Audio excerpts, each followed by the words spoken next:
This is the most exciting, the best looking, the most expensive and the fastest road-going Porsche ever made. It's called the Carrera GT. And I'm going to start by looking at it from a German's point of view. This is interesting. The crank is only 98.5 millimeters from the floor of the car. The reason why the crank is so low is because the clutch, which I have here, is so small. It's got two plates made from carbon fiber and silicon carbide. Oof. Sorry, that happens sometimes when I say silicon carbide. Anyway, let's see how much it weighs. Pop it in the scales that we have here. And we've got some sugar. There's 2 bags, 3 bags, and 4 bags. Oh, look at that. Less than 4 bags of sugar.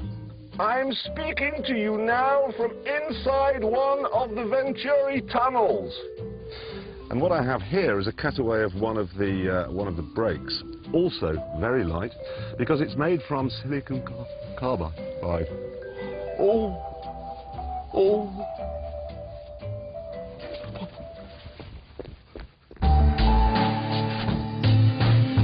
At this point, a German would come out of the lavatory, say everything's perfect, and move on. But I'm not German, so let's look at it from a British point of view.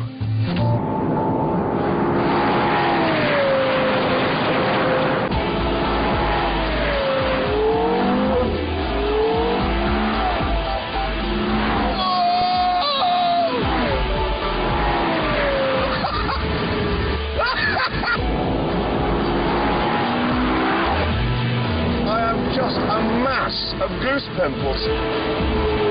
I've never had a feeling like this before. I've never felt anything like that.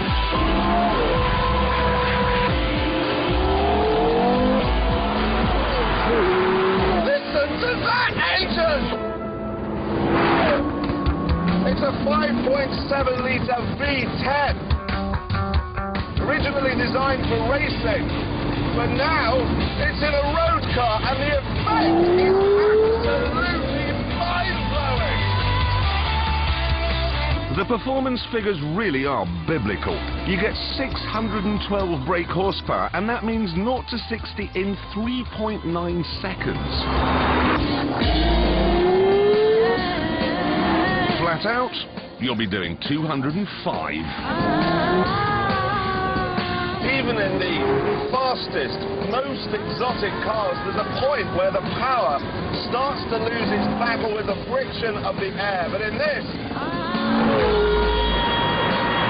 no let-up at all. It's like it's moving in a vacuum. 120, 130, 140, 150. It just isn't going to stop. Not only is it one of the fastest and most exciting cars I've ever driven, it is also one of the most beautiful.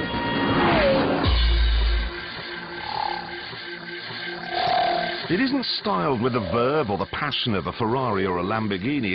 It's form following function, and every piece, every detail is as precise and as perfect as Germany's rail timetable.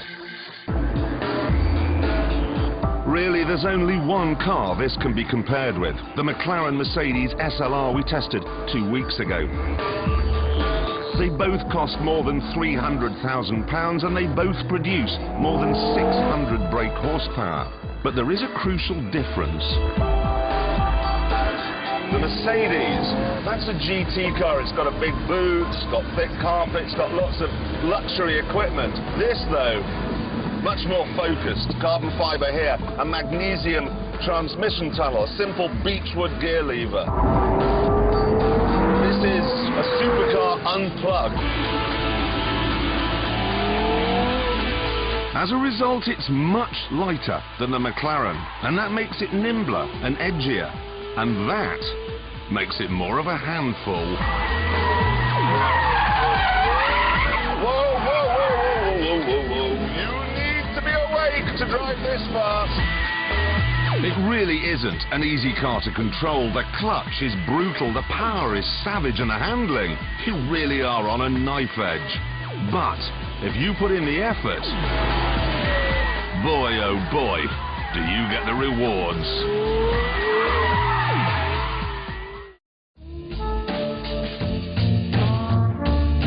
Normally, I like British and Italian cars because they have so much soul and character. German cars I always find are long on engineering but a bit short on passion. This, though, my God.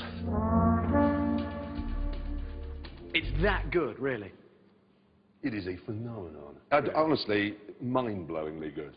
So, I'm expecting it to beat the McLaren Mercedes, which is at the top of the board, of course, 120.9, because they both got the same power, but the Porsche is 240 kilos lighter, which is a lot.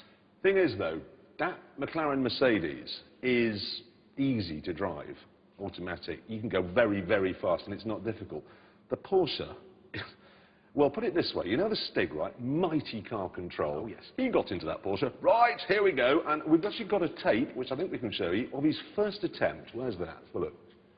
Here he comes into the hammerhead, very close to the tyres, and honestly, it's a pig. It's a monster. If the Mercedes forgives you that, make a mistake, it bites your head off. It's that simple. He had another go after that, spun it again and again and again. But then, after a whole morning's practicing, he was ready to take on the Mercedes. OK, this is the big one. Masses of wheel spin off the line down to the first corner. He has got to tread carefully. He knows that that big V10 landmine will bite.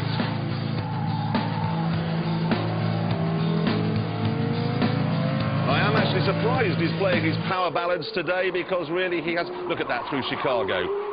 He's gently on the power, doesn't want to lose it. He really doesn't want to lose it. Bit of a wiggle, he's OK. Coming up to the hammerhead. This is where he spun it before. Cannot afford a mistake now. He's already off the SLR's pace at this point, but now this is maximum attack mode. He's really opening the taps now, really, really working that manual gearbox, bringing out every millisecond advantage over the automatic McLaren. This is the second to last bend, hard on the ceramic brakes, keep it steady, he's measuring out the power, Gambon corner, oh, he's pushing it now, and there he is! OK, the McLaren Mercedes did it 120.9. Yes, we know that. Go on. Which is pretty fast It's compared amazing. to all the others. Yes? Yes, and... Porsche. Yes. Got it here. 119.8. Fastest car we've ever had.